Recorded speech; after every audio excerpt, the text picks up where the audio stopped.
ఆ కుర్చీని మడతబెట్టి మెడలు ఇరిగిపోయినాయి. కుడిచి మడతబెట్టి అనే డైలాగ్ సోషల్ మీడియాలో ఎంత ఫేమస్ అయిందో అందరికీ తెలిసిందే.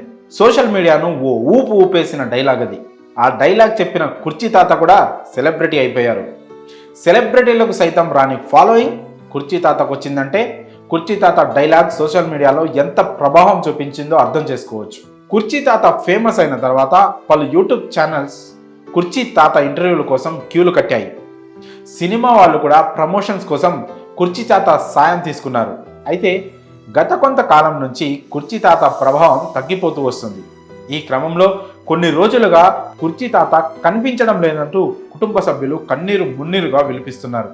దాదాపు 7 రోజుల నుంచి కుర్చీ తాత ఆచూకీ లభించడం లేదని ఓ యూట్యూబ్ ఛానల్ ద్వారా కుర్చీ తాత భార్య, కూతురు వెల్లడించారు. ఆచూకీ తెలిసిన వారు తమకు సమాచారం అందించాలని వారు వేడుకుంటున్నారు. అన్ని చోట్ల వెతికామని తెలిపారు. కృష్ణకాంత్ పార్క్ వద్ద ఉండే కుర్చీ తాత కుర్చీ మడతపెట్టి అనే డైలాగ్తో సోషల్ మీడియాలో ట్రెండింగ్ సృష్టించారు. యువతకు ఆ డైలాగ్ విపరీతంగా నచ్చడంతో సోషల్ మీడియాలో భారీ ఫాలోయింగ్ను సంపాదించుకున్నారు కుర్చీ తాత. కుర్చీ మడతపెట్టి అనే డైలాగ్తో కుర్చీ తాత జీవితం పూర్తిగా మారిపోయిందని చెప్పాలి. ఇదే అదునుగా భావించిన పలు యూట్యూబ్ ఛానల్స్ కుర్చీ తాత ఇంటర్వ్యూల కోసం ఎగబడ్డాయి.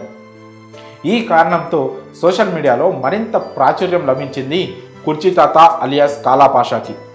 అయితే తాజాగా కుర్చీ తాత కనిపించడం లేదనే విషయం హాట్ టాపిక్గా మారింది.